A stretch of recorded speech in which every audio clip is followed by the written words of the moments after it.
Welcome simple life with DK. Mutton biryani செய்ய போகிறேன் இன்றைக்கி. மட்டன் வாங்கிட்டு வந்துட்டு இஞ்சி பூண்டு பேஸ்ட்டு, மஞ்சள் தூள் போட்டு வேக வச்சிடுறேன். ஃபஸ்ட்டு நல்லா வேக வச்சு எடுத்து வச்சுக்கிறேன். ஒரு பெரிய பேசனில் பிரியாணி செய்கிறதுக்குன்னு பாத்திரம் வாங்கி வச்சுருக்கோம். அதில் பட்டை, லவங்கம், ஏலக்காய், அப்புறம் அன்னாச்சி பூவு எல்லாம் போட்டுறோம். பச்சை மிளகாய் போட்டுக்கிறோம், வெங்காயம் போட்டுக்கிறோம், தக்காளியும் போட்டுக்கிறோம். அடுத்தது தக்காளி போட்டு நல்லா வதக்குறோம். இப்போ ஃபஸ்ட் டைம் தம் பிரியாணி செய்யலான்னு ட்ரை பண்ணுறோம். உப்பு தேவையான அளவு உப்பையை சேர்த்திக்கணும். அடுத்தது நல்லா வதங்கிட்டு வதங்கின அப்புறம் தயிர் ஆட் பண்ணணும். இஞ்சி பூண்டு பேஸ்ட்டு இது கொஞ்சம் சேர்த்துக்கிறேன். இஞ்சி பூண்டு பேஸ்ட் போட்டு அடுத்து மட்டன் வெந்ததை பாருங்கள், வேக வச்சுருக்கு. கொத்தமல்லி போட்டுருவேன்.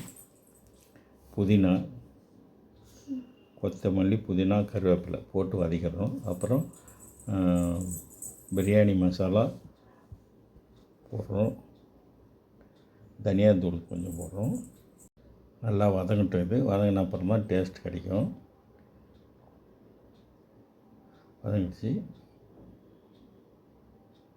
வெறும் மிளகாய் தூள் கொஞ்சம் சேர்த்துக்கிறோம். கரம் மசாலா கொஞ்சம் சேர்த்துக்கிறோம். தயிர் சேர்த்துக்கிறோம் பாருங்கள்.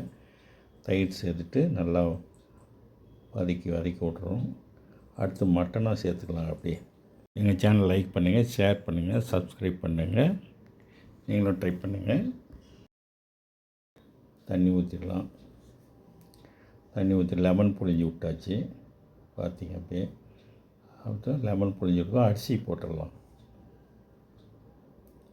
அரிசி போட்டு ஒரு 10 மினிட்ஸு அப்படியே மூடி வைக்க போகிறேன். 10 மினிட்ஸ் அடுப்பு வேகமாக இருக்கணும். அப்புறம் ஒரு 5 நிமிஷம் ஸ்லோவாக இருக்கணும். மூடி வச்சுட்டு கிளறி விட்டுட்டு 5 நிமிஷம் ஸ்லோவாக இருக்கணும். பாருங்கள், 5 நிமிஷம் ஸ்லோவாக ஆகிடுச்சு.